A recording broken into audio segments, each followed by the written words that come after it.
This video will be a little bit boring, but once you understand the concepts in here, you'll have all the tools to scale your info business to 100k a month, 250k a month, 500k a month, and I'm telling you it's easy. And if you don't believe me, come back in a year, you'll see I'm doing over $1 million a month. Even come back in 6 months and I'll probably be doing at least 500k a month. Here's why I'll be spending $10,000 a month on ads as soon as possible. I mean, as soon as my ad account spending limit goes up, because I had to unban, ban, long story, whatever. I want to start this video with a quote from Jeff Bezos. In business, what's dangerous is not to evolve. So, in this video, I'm going to go over the overview, identifying bottlenecks and scaling, winning against your competition, the importance of data, the profit lie review, and some action steps that you're going to have over the next few weeks, months, and even the rest of your life doing business. Because this is the most important business principles that I've learned scaling my business to 70k a month in record time as a 16-year-old. Identifying bottlenecks and scaling. The process of scaling your business can simply be put as identifying bottlenecks and solving them. As our business grows, we'll need to look at smaller metrics and increase them by 2 to 4% each time. As it grows, you'll need to look at even more metrics and increase them by even less percentages at a time.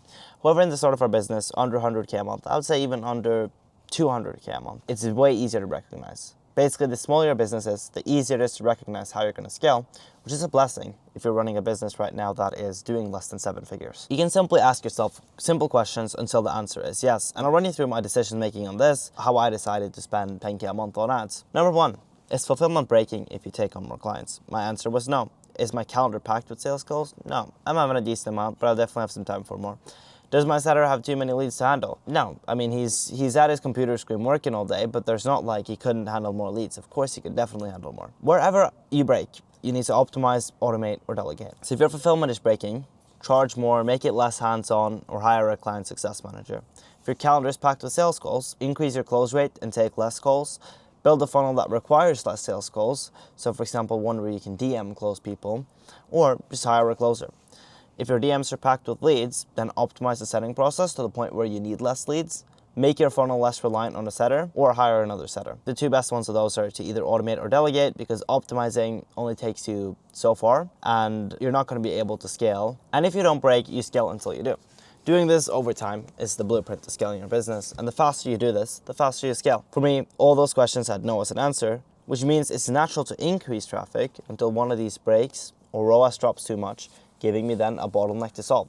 And I'll tell you what I mean by this, right? So I spent 2k on ads to do 70k in cash last month. What that means is my ROAS is high and traffic is still my problem. For some people, their traffic is the problem, but their ROAS is low, and so they're still trying to solve the traffic problem. For me, all I need to do is spend more money on ads. So, to give you an idea of what this looks like to spot bottlenecks at a higher level, not just asking yourself simple questions, here are the actual metrics you need to track if you run ads. Cost per profile visit. Now for this, you also need to pay attention to your CPM, your frequency, and remember to spend on retargeting ads. Now, the next part you need to track is obviously cost per follower and cost per qualified follower. You need to track conversation to pitched call, conversation to booked call show up rate, show up to sale, and average cash up front, total connection percentage, and LTV. Now there are a few more metrics you can track as well. Within the setting process, for example, you have reply rates, you have your Calendly drop-off rate. All you do is scale ad spend till it breaks, improve every single metric little by little. So look at every single metric, find out ways to improve them by a few percent each time, and then you keep scaling. Winning against your competitors is super simple when we break it down. All you have to do is go through the cycle faster than them. You scale, which means that something breaks, a bottleneck comes up, or something comes in your way. You fix that, you solve it, you scale again, and then you repeat the process. Now, how can we actually go through this faster? Number 1 is to outspend and outtest, which is why I'm spending ads. If your competitor is spending $2,000 a month on ads, and you're spending $10,000, even if he gets a higher ROAS, you're gonna get 5 times more data, you're going to run 5 times more creative tests, you're going to build 5 times more retargeting audiences, and learn 5 times faster than they ever will. Look at it this way, right? They could be spending $2,000 a month on ads. With a 20x ROAS, the ROAS is higher than yours. They'll still only make $40,000. If you're spending $10,000 on ads, but you have half the ROAS of 10, you'll be making $100,000. As long as you have a ROAS that you're happy with, add more creatives and scale that, it'll give you more data, it'll allow you to learn and get more information quicker. The idea is you're not just marketing more, you're evolving faster, and you're breaking parts of your business to find bottlenecks faster. when you do run more ads, you're definitely going to find out what the problems are, where you're losing people. When you're breaking parts of your business to find bottlenecks faster, you can solve them faster, which means you'll scale faster. The other part of it is making decisions faster. If it takes someone a week to make a decision and you can take it in an hour, you're moving through your business at minimum 30 times the speed of your competitor.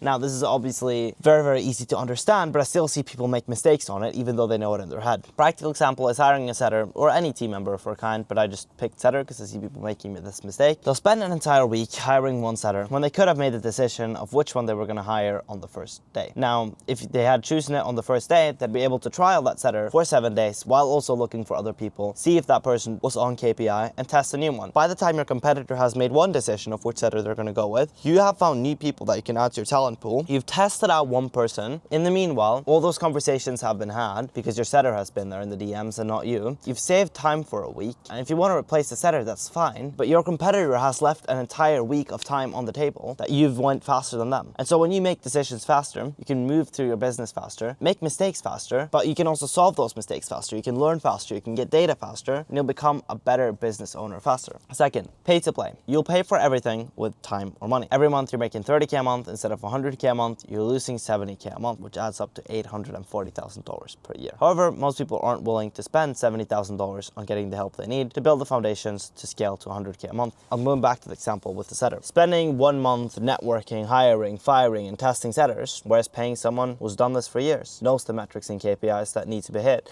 and can immediately place someone who will perform into your business. Let's say this costs you 10K. However, it saved you a month of time. 1 month of time that you're not making 100K a month adds up to 70K. You have a 7x ROI on that purchase. You can either pay with things for money or with time. And if you choose to pay with time, you'll simply scale slower than the people who choose to pay with money. The drawback of this is not just that you don't scale and you don't evolve, you'll actually be moving slower than your competitors, which means there will actually be a downtrend in your business. If you're not aggressive in trying to scale your business and you're willing to stay stagnant, you will go down in growth. And so you need to be willing to pay to play if you're actually serious about scaling a business and if you're actually serious about getting the results you want and beating your competitors. Next, the importance of data. When we don't use numbers to take our decisions, or to make our decisions, we fall into making emotional decisions. And when shit hits the fan, you're not going to be able to execute at your highest level. This is one of the reasons that I choose to spend 10K a month on ads, is because I know the data of my ads. If I spend 10K a month on ads, I will not care about the return on ad spend. I do not care if I spend 10K a month on ads without making a single dollar back, because I've made the decision based on data. I know it's the right thing to do. And if I see that it's not bringing ROAS, I will try to bring it ROAS, but I won't lower the spend. I won't turn ads off, because I know I need to make emotionally detached decisions if I want to be able to scale my business as far as I want to. When it comes to making business decisions, you should rely on data and not emotions, and you'll always scale faster than the people that rely on emotions. The profit line. I'll happily sacrifice profit and spend on ads without caring about the ROAS. Optimizing for 85% profit margin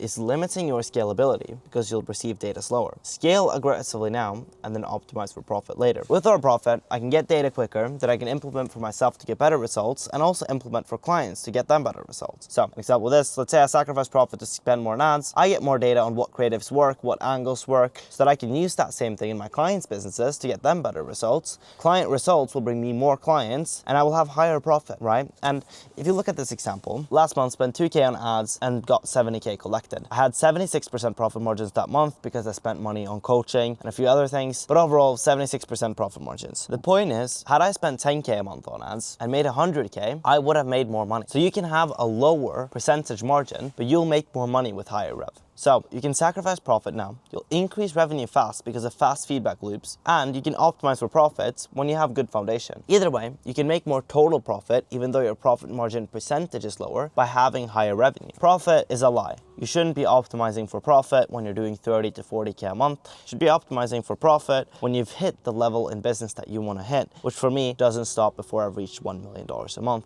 If you're happy with making 80K in profit, then optimize for profit when you get to 100K a month. If you're happy making 200K in profit, then optimize for profit margins once you hit 250K a month. The point is, until you get there, you shouldn't be worried about profits, you should be worried about revenue, you should be worried about building foundations, building long-term systems in your business, so that when you get to that point, you can actually optimize optimize for profits, and it'll be worth it. So we went over the overview, we went over identifying bottlenecks and scaling, we went over winning against your competition, we went over the importance of data, we went over the lie of profit, and we're doing the review right now. And then we're going to go into your actual actions. Ask yourself the questions that I did. Fulfillment breaking, calendar packed with calls, is your setter overwhelmed? If there's yes to any of these, fix the bottleneck before scaling. If no, increase traffic until something breaks. During this process, start tracking every single funnel metric you can, as many metrics as you can, and improve them little by little so that you can have a higher ROAS. Then spend more on ads if your funnel isn't breaking yet. Make decisions faster and focus on making them in hours and not days. Stop optimizing for profit too early. Spend to get data. Use that data to improve results. Let results bring more clients. Keep repeating the loop.